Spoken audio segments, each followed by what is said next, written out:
Good afternoon, Amna. How are you doing today? I'm good. How are you? I'm doing okay. What brings you into career counseling today? I'm just really not sure what I want to do with my career. Well, then I'd say you're in the perfect place. So for today's session, I want to kind of delve into a life career assessment. A life career assessment kind of goes into your past work experiences, how you found those experiences, how the training processes were, as well as stuff like education, family, social life, leisure activities. Does that sound good to you? Okay, Mm-hmm. great. So I'm just going to read off some prompts to you, ask you some questions, and you're just going to respond. It's going to be as simple as that. Does that sound good? Awesome. So first, we're going to discuss your past work experiences, if that's okay. So with this in mind, I just want you to tell me a little bit about yourself and just a broad exposure of what you've done in the past. Okay, I do want to preface that nothing I've done is something I feel passionate about, That's okay. which is why I feel really lost. Yeah, well, I will say a lot of people who come in here have the same type of thing, and that's why you're here, to kind of figure out what you are passionate about, right? Yeah. Okay. Well, I started, I guess, working at a really young age, like maybe like 13, 14, babysitting the neighbors' kids. So I really like kids through that experience. And that led me to become a substitute teacher while I was in college. I did a 4-year college program, undergrad. And so I did pre-K all the way through 12. And, but I mean, I don't want to be in education. I think being a teacher is an amazing, admirable job, but definitely not cut out for it. And unfortunately, the pay is really poor in this country for them. So it's really not something I want to do, but it was a good side job. I've done some work in palliative care as an intern, unpaid intern. I was there for 2 different reasons. One for the therapeutic reason, respite care, and then the other was for the administrative assistance and, like, I guess, understanding how the business works. Both things I was interested in. I was excelled in high school and college in my science classes the most. But I also was really good at English, so like I feel like I have so many like things I'm good at, but nothing I'm great at, and nothing I have a passion for or drive to do. Honestly, I don't really want to work, but I have to. Just going back to therapy now. So I started a speech therapy master's. I got up until clinicals where I had my own client, and that went really well and stuff, but I hated it personally, the program. And then while I was doing that, I was also doing a master's in health administration, going back to the business piece. I knew for sure, one thing I do want to do is have my own business. And I would like for it to be health oriented because that is, I guess, my only skill set. So I did complete the health admin master's, and when I dropped speech therapy, I needed a filler, so I decided to do an education master's. Really, I just didn't know what direction to go into, and I guess for a while I was like, I guess I could be a professor one day. And also just having that education piece is actually helpful in the job force because a lot of like people admire A, you have 2 masters, and B, you clearly have some leadership skills and teaching skills. So that's why I did that. But again, it was a filler. I don't want to be a teacher. I really, really don't want to be a teacher. Then I did a nursing master's. Same thing there. Lasted only 2 semesters, which was also clinical oriented. For that one, I had 2 major flaws. So one, it was a really academically accelerated program, I think, for me. The program itself is designed to be extremely short. So you can get your master's and start working really quickly. The BS degree, the RN degree. And by semester 2, that's when they start having you go to clinical sites for like a few days at a time. And I quickly realized that like textbook versus real life is insanely different. And I guess I learned that I'm queasy, which is insane because like all of high school we did, and even college, you do your anatomy courses and biochem, and in both of those it's required to have lab practicals where you're dissecting and around fake blood and things like that. So I've never known myself to be queasy, but it was like my lab professor quickly noticed that I was making faces in front of patients, and she was like, hey, like, what's going on? And I was like, I'm sorry, but like wounds and the smells and the looks and the textures, it was like getting to me. So hard, and something I definitely could not see myself doing for long term. So that was out. And now I'm not in school. Now I'm doing nothing and I'm living at home currently. Okay. But I am in the market for another master's. I just don't know in what field. Wow. Well, it sounds like you have a lot of paths that you have thought about going down. You named off business administration, you named off nursing, you named off speech pathology, education, and you said that you weren't interested in many of those things and you couldn't see you doing any of them in the future, but you also then said that you want to maybe have a private business, a private practice that deals with healthcare or health work. So that sounds like you have something in mind at least. Maybe if it doesn't kind of fully correlate with what you have in mind for your future, at least that's a start. You have an idea in your head, which I think is a good thing. That's true, I really do. That one I'm pretty solid about. My dad's a businessman, and I've always admired that. My siblings don't get it, but I totally get it. Okay, well, I think that sounds like a great idea. Yeah.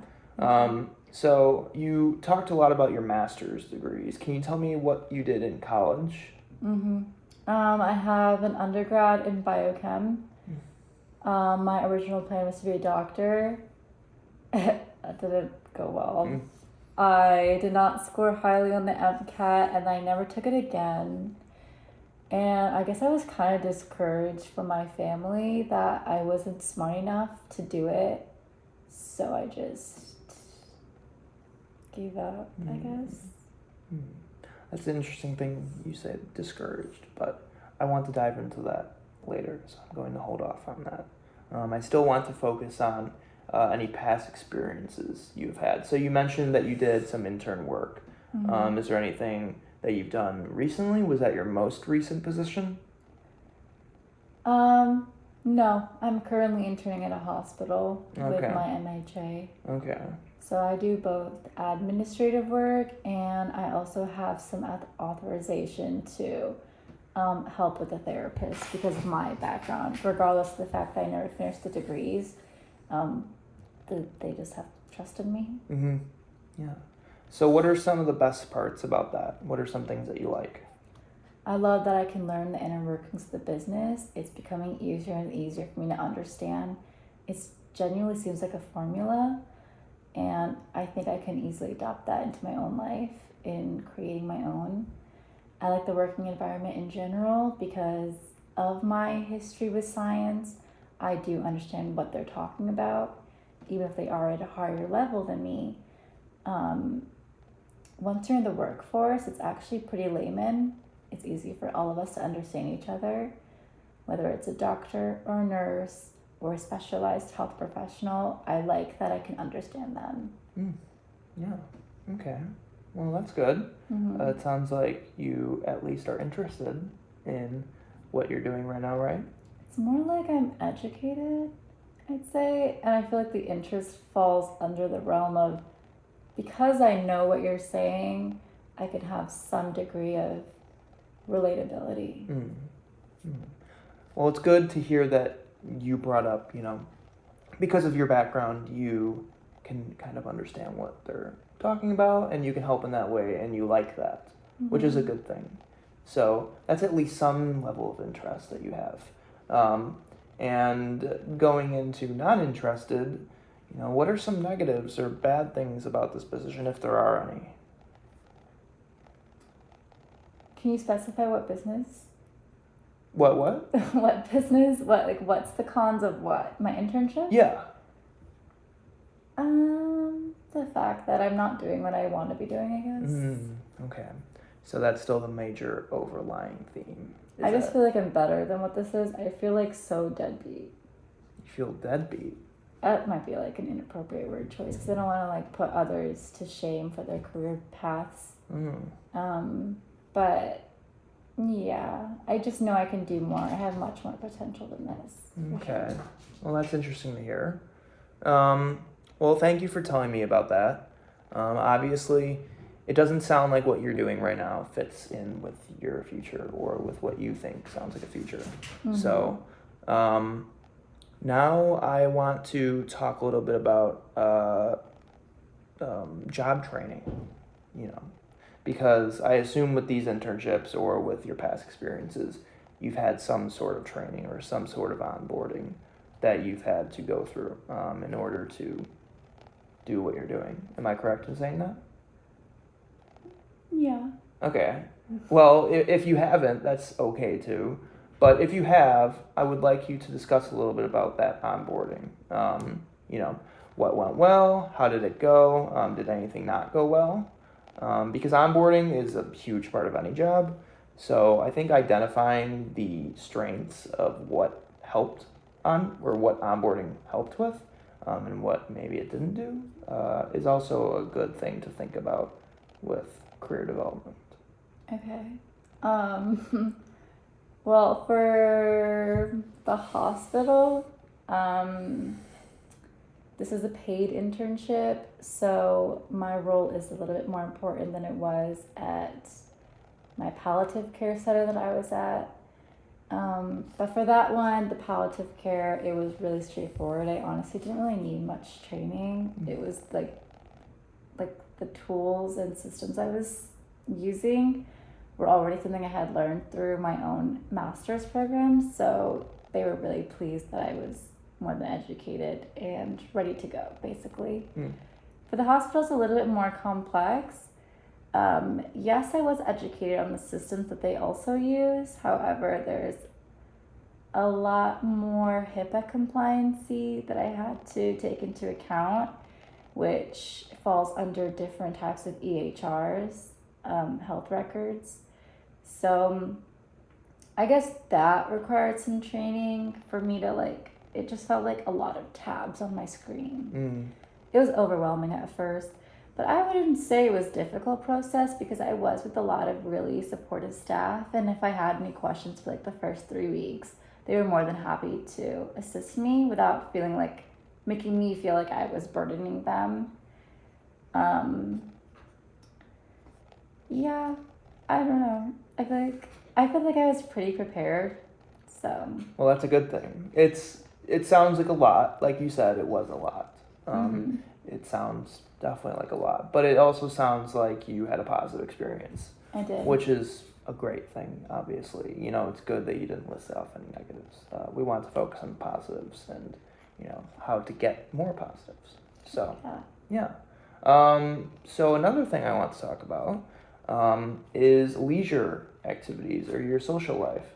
So, we've been sitting here and I see that you have a few cats running around. So I think that's a perfect way to kind of segue into talking about leisure. Because, work life is important, but so is leisure. So is having a social life. And balancing those two things, I believe, is monumental, especially for mental health and well-being. So it's important to keep that stuff in the front of your mind instead of in the back of your mind, and instead focusing everything on your career. It's a good balance of both. So if you want to talk a little bit about that with me. Yeah. Well, as you can see, I live near the beach, so Oh. I like to walk my cats to the beach a lot. They're very outdoorsy. Yeah. As for social life, um, I am. I have just broken up with my boyfriend of like 4 years, so I guess I'm like not really doing much socially anymore. I just don't really want my friends to talk about it. But before that, I had a pretty big group of friends who would engage in like social drinking and hanging out, going to the beach. Mm-hmm. I don't know, pretty normal stuff. I also like Netflix. Okay. So I noticed that the only thing that you really said in the present were that you bring your cat to the beach and that you like Netflix. That big middle section where you list off your boyfriend and your big social group was past tense. So would you say that your cats and Netflix are your main sources of leisure activity now? You sound like such a loser. Yeah. Okay, well, that's okay. I'm not trying to make you sound like a loser. I just want to know, everyone has their own interests. I love Netflix, and I also love cats. So I think they sound very good to me. You want to talk a little bit about what you mentioned, though, in the middle, because you did bring that up, and that is in the past. We don't need to, because we are focusing on the present, but... Sure. It was a fiance actually, so which is also why I don't really talk to my family, and I kind of feel like such a loser when I'm at home with them. They live 15 minutes away, which is why I said earlier I live at home, because I kind of do. So after that whole thing ended, I just like feel kind of ashamed and don't really want to talk to people. My family really liked him, and my friends are just nosy, so, and I'm still grieving, so, Yeah. I just don't really talk about it. Yeah, okay. I completely understand that. Well, I appreciate you telling me. And we can move on to something else. Let's see. So, now knowing about your education, about your work experience, and what you maybe have in mind for the future, as well as some leisure activities, your social network. I want to know what a typical day looks like for Amna. And by that I mean, do you work from a routine? Do you have everything planned out? Oh, well, okay. I'm very routine oriented. I wake up every day at 5 and I go to the gym. And when I come back, I shower, I play with my cats for like 30 minutes to try to get them to go back to sleep, honestly. And then I head out for the day to the hospital, and I'm there from 7 to, depends on the day, but usually 7 to 7. On an off day, it would be 7 to 5. And that would be like some weekdays, but for the most part, 7 to 7. Come home, go to the pool, go to the beach, or just kind of relax or prepare for tomorrow. Sometimes I have some documents I still need to get signed, and so I just can do that at home. And I'm also, because I'm still researching for another master's, I spend a pretty big amount of time on that as well. Yeah. Well, that sounds like a lot. That sounds like a long day. I actually prefer it. I think it helps me not have to like think about the fact that I feel like such a loser for being like the only one of my friends that doesn't know what career they're doing. Like everyone else is settled, it feels like. Well, I am here to help you figure out what career you want to embark on. But, you saying that you feel like a loser, I want to maybe ask about that. Why do you feel like a loser? You mentioned your friends, but, I mean, like, who wouldn't? Like, it's like you have all these big goals together as, like, a group. You're in high school, you're young, and it's like, we're going to do X, Y, and Z. And then they end up doing X, Y, and Z. And then you're still not doing what you thought you'd be doing. It just feels a little bit disappointing and like a disservice to myself. So you feel more so disservice to yourself. Disappointed, yes. Disappointed to yourself. So how does that go out to your friend group? An embarrassment. I try to hide that. I'm trying to act like I'm proud of what I do and that I am actively searching. Well, it sounds like to me you're doing something meaningful. Maybe you don't see that. I don't. That's why we're here, to figure something out that you do love and you do enjoy. But you're doing something and you're working hard. I mean, you work 7 to 7. Those are long hours. You're not slacking. You know, you're looking for another master's. I think that's a lot to be proud of. Can I say something here? Yeah, of course. I appreciate the strengths that you're giving to me, but like, not to be rude, but I feel like you're coming from like a very white lens. And like, it seems kind of like one of your cats. White savior-ish to me. Okay. Like, this is not at all a trope of my culture to be doing something that's not. Sorry about her. That's okay. What's her name? Coconut. Coconut. Okay. Well, hi, Coconut. Continue though. I'm sorry. Like, I should be doing something truly meaningful, and this is not it. So, like, I don't really need the whole sugarcoating spiel. Like, I'd rather just, like, stick to facts. Okay. I guess. Okay. Well, I'm sorry if I came off that way. I know, I don't mean offense to you. That's just not how I'm seeing it. Yeah. And no, that's. I just want to open that perspective up. Of course, of course. You mentioned, white savior thing. That's not offensive to me. I want to know more about that. You mentioned your culture. You mentioned family and kind of what has been set up for you. So before we go into the genogram, which I can explain. What even is that? Okay, I'll explain that first then. So a genogram, basic genogram, is something where it's basically a family outline. So you would list yourself, and then you would list your parents, grandparents. Some writing stuff? Or is it drawing? Like, what is it? Well, it's kind of a hybrid, so I will explain that.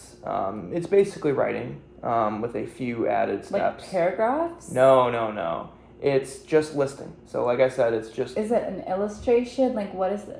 It's not an illustration. I'm sorry, I'm being combative. I'm just really confused. It's just you list. I don't want to write paragraphs. You're not going to write paragraphs. Okay. You're just going to... It's a genogram. You're just going to list your name. You're going to list your parents' names. You're going to list their siblings, Is it their a list? parents. No, well, okay. So it's to figure out, to go back and explore past occupations.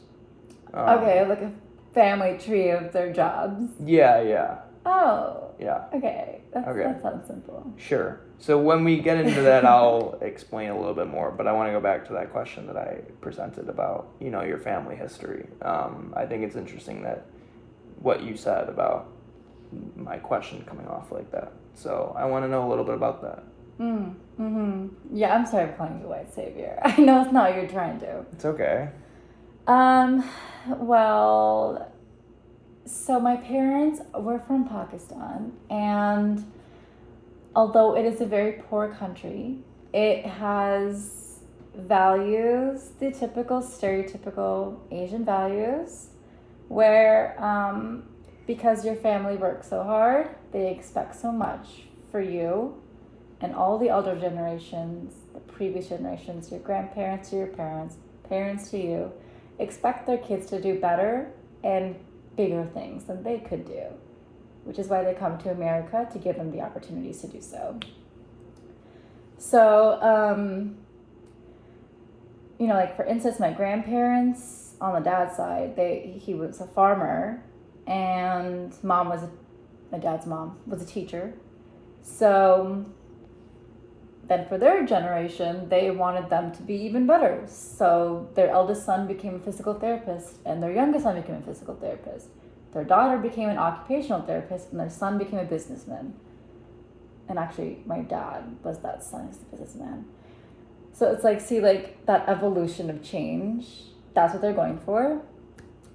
Typically in Asian households, whether you're East Asian, like Chinese or Japanese, or if you're South Asian, Indian, or Pakistani, you're expected to be one of the three roles: lawyer, doctor, engineer. And actually, lawyers kind of fallen off. So if you're a lawyer today, it has to be like an LLC or something. Like you can't just, even that's like, ew, it's frowned upon. So if you don't fit in the ballpark of those career paths, then you're useless. Like genuinely in society, your pedigree is everything, and it is your identity. You are nothing beyond that. Although in the Western world, we try to stem away from that. We're like, you are not a mom, just a mom. You are not just a teacher. You are your name. You are you. But that's not how I was raised. And I kind of carry a hybrid of both values, but I do particularly agree with my cultural values to have a respectable career. Something that will make you money, something that is stable coconut, and something that is accepted socially. Well, thank you for telling me all that. Now I know, and I'm glad that you told me all that, because with future clients, I'll know that, and I won't present a question that may come off as disrespectful or unknowledgeable. You weren't being disrespectful. You were just giving me like really nice compliments that like someone like me just doesn't. Yeah. Excuse me, doesn't give a shit. Like it doesn't mean anything. Of course. Yeah. Well, I think that's a perfect segue into the Genogram, because with the Genogram, I want you to delve a bit more into your family history. Okay. Because... Why? I'm curious. Well, you just said that your culture focuses on three things: doctor, engineer, and partially lawyer. Yeah. So it sounds like your culture and your family has a big impact on you. You said yourself that, you agree with a lot of how your culture views this stuff.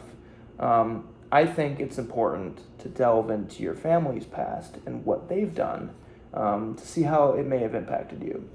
And how is that going to help me find what I want to do, though? Well, I think looking at your family, looking at how they've raised you with their different backgrounds, maybe what your siblings, if you have siblings, have done, grandparents, I think it could maybe show a path for you or create something in mind, because from what it sounds like, you want to do something that you think invokes meaning. You want to do something involving something that's important to your culture. So maybe going through and seeing what is important to those family members in your culture can just help you get a guise at something that you may be interested in the future. Now, I know you said that you want to start a health practice.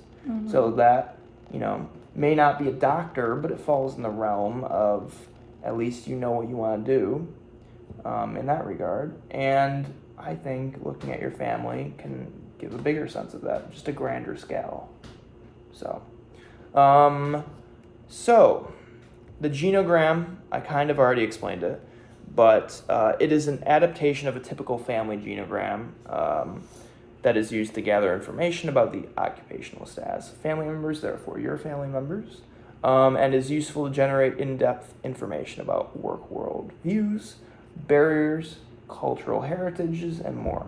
You've already discussed a few of those. You discussed cultural heritage. You discussed your family a bit, but we can delve into a few more things. So what I want you to do, I have a sheet of paper here for you. I have a pen. So I want you to write your name. And I want you at the top, I can just do it for you. And so I want you to start off with yourself. For females and males, there will be different symbols For females, you will be doing circles. So you would write your name, and then next to it, you would just draw a very small circle. For males, you would write their name, and you would draw a triangle. And you are going to do yourself. You can go from you to your parents. If your mom has siblings, you can name them. If your father has siblings, you can name them. And then you also want to do your parents' grandparents. And also include your siblings as well. No, that's a lot of occupations to go through. And I will kind of work along with you. I will look at what you're discussing, and I will ask questions about that because I'm very interested to hear about, maybe some potential work world views, which you've kind of already delved into. But I want to learn more about your family dynamics and your cultural heritages specifically. What about my sister's husband, my brother-in-law? Yeah, you can add him in. Okay. So I already see something interesting. So I already see that you put brother and you have med school in parentheses surgeon. So that kind of right off the bat deals with what you said, where in your cultural lens, being in the medical field is important. Oh, it gets better. Okay. It gets so much better.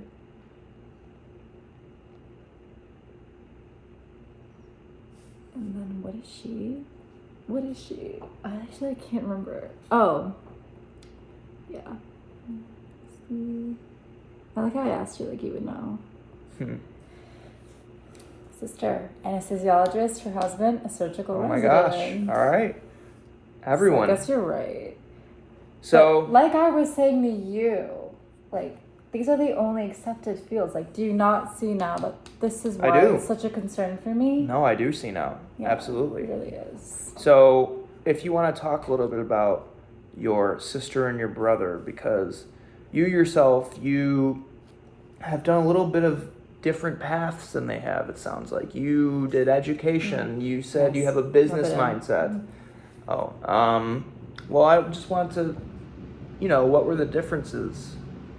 What got you to this point and what got them to this point? Because you grew up with them, if you could talk about some family dynamics. I don't know how to answer that without feeling so much shame. I don't know. Well, if it's difficult for you to talk about, we don't need to. I feel like that's a loaded question that you're asking. Why are they doctors and I'm not? Okay. Well, I would just like to know about your childhood with them then, and some family dynamics. I'm not sure where that would fit, but okay. My sister and I were the closest, and we've been raised most similarly. We're close in chronological age. My brother was raised the lenient one, and also he's a boy. I feel like gender roles played a role there. But also he was born much later. My sister and I, we were made to at a very young age. I think for me, I can recall as young as kindergarten or 3 years old even. And she was 5. We would have to do workbook pages, up to 20 pages a day. It was actually insane when you think about it. I never really thought it was that weird because I knew it wasn't normal, but I didn't think it was that weird because if you live in a setting, you don't really acknowledge what's weird and what's normal versus abnormal until you get out of your house. So I always knew it was a little bit strange and honestly arbitrary that we had to do workbook pages at toddler's age. They were literacy skills. I think that one was appropriate because we were coming from Germany, so we need to learn English fast. So we would be in those help classes. But then we also do math book, science book. Can you imagine doing 60 pages of workbook a day? I can't. That sounds like a lot. Yeah, it was a lot. So I got really good at lying really young. I would like find the workbook answer key and just copy it so I can tell my mama, hey, I'm done, so I can go play. And then we would go play normal things like Barbie and stuff. My sister for a long time was kind of like, yeah, we should totally do that. So we would lie together. So I always kind of thought we were the same, and people always thought we were like twin behavior, like we acted exactly the same. And so I guess my expectation in life is that we would end up in the same trajectory, but that didn't happen. I think around middle school she started really drifting apart from me and just kind of like really disliking me.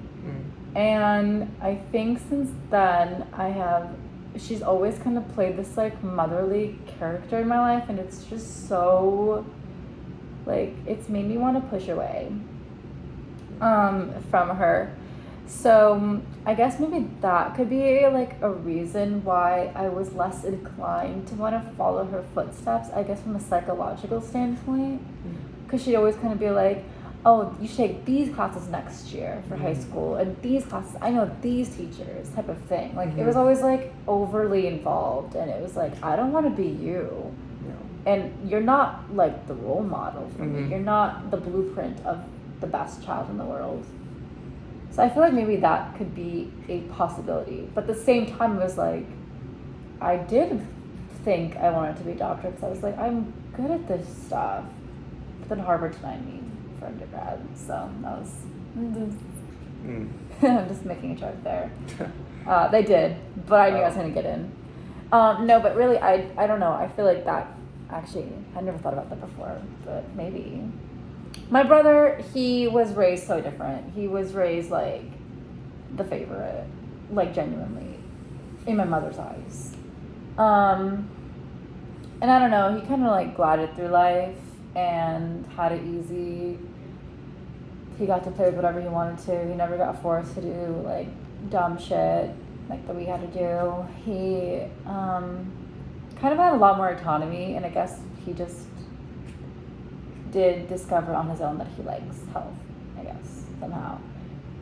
And then unlike both of my siblings, I've always admired business. I always think that I've always wanted to be my own boss, and that the best way to genuinely earn money, if you're good at it, is business. Because in any other work setting, there's a cap on how much you're gonna make.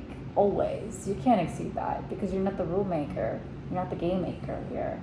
So, and freedom. So it was something I was always interested in, that my siblings were always kind of like, that's a gamble. Like, it's a gamble. Like, you really, and they're kind of right, but it's like, they also don't get it. Like, that it's not that hard to be successful in business, especially once you have social connections. You're kind of in the game. So that's something I've always admired from my dad, which I have listed here. Yeah, I see that you have him as businessman. Yeah. He's had a few businesses in his life. So I asked that question about your siblings because of the answer that you gave regarding your sister. I wanted to guide some family dynamics, and you brought up some interesting points. You brought up the fact that, she kind of said, well, take these classes. And a lot of that impacted, or at least you think it may have impacted, your choice to not follow the direction that you may have originally thought you were going to go. I mean, like, would you like that if someone was, like, honestly forcing you to do something? It takes away the whole passion piece. It doesn't sound like something that I would like. No. So, thank you for diving into that. And you also have Rigel, does that say, as surgical resident? So, that is another person in your family who also is brother-in-law. In medicine, brother-in-law. So, now you have your mom and your dad. Your mom is OT, is that occupational therapy? Okay, so I'm definitely seeing a pattern here, and your dad is the only person that really breaks that pattern, which is very interesting. Would you say that you may correlate more with your father? I do want to hit that piece real quick though. I was actually gonna add his siblings.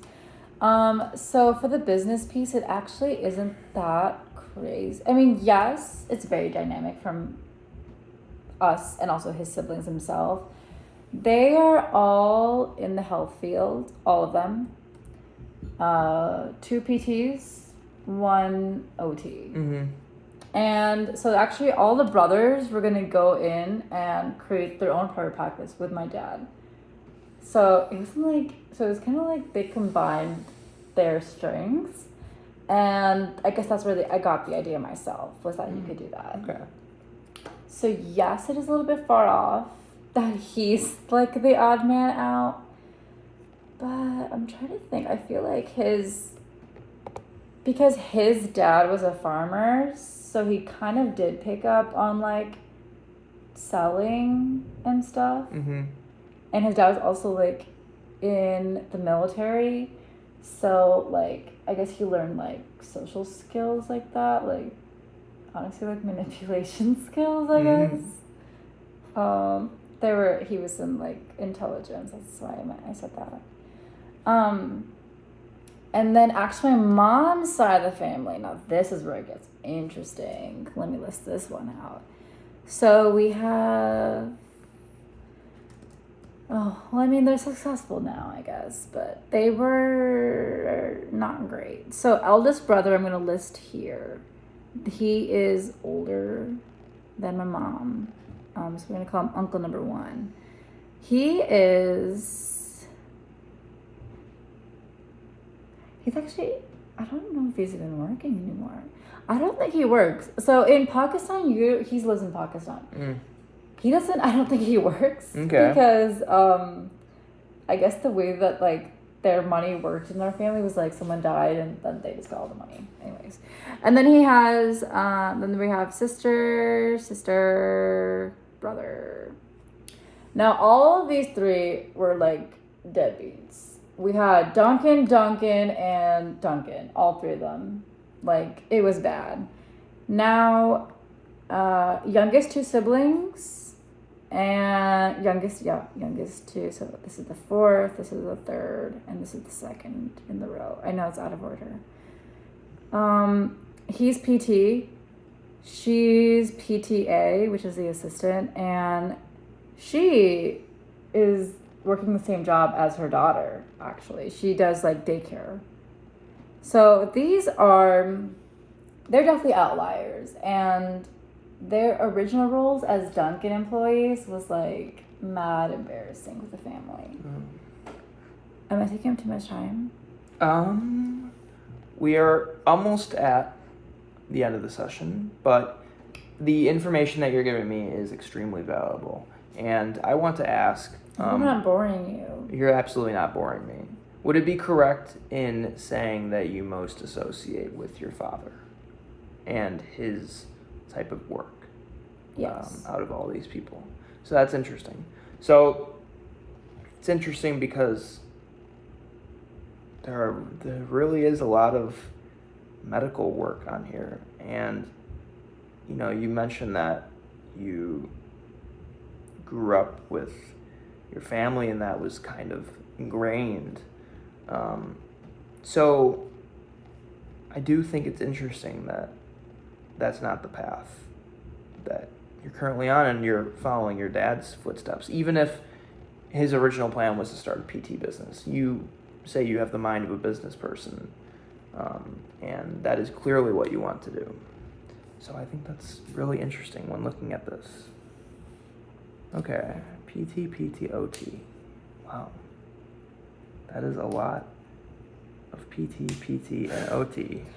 It was actually like they all actually, on both sides, they all, my aunt and uncle, my aunts and uncles, maternally and paternally, went to school together. After the eldest uncle, my dad's eldest brother, he was like, hey, it's a really good field, so you guys should all do it. So they all actually went in the same years and graduated the same years. That's why there's so many of them. So I have one final question before we start to wrap this up. you've talked about your dynamics with your family a little bit, specifically your siblings, and you've talked about, how you did workbooks when you were younger, how you did so many pages of workbooks, and you kind of had a different life than a lot of people, including me, have.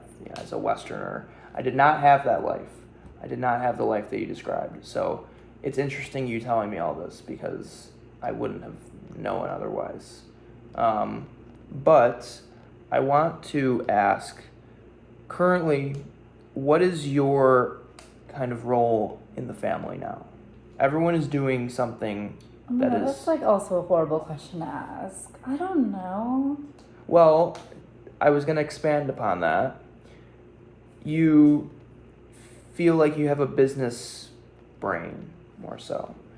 Do you discuss that at all with your siblings or parents? My parents are very supportive of that, yeah. They're supportive of that. Okay.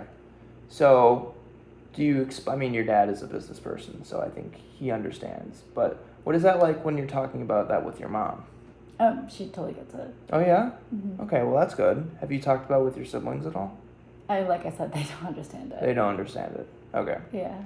So your parents are supportive and your siblings don't understand it. Mm-hmm. Does the support from your parents kind of push you further in that direction and make you... Yes. Okay. Encourage, I would use, not encourage. Push. Yeah. Push was a bad word, but encourage you in that direction. Okay.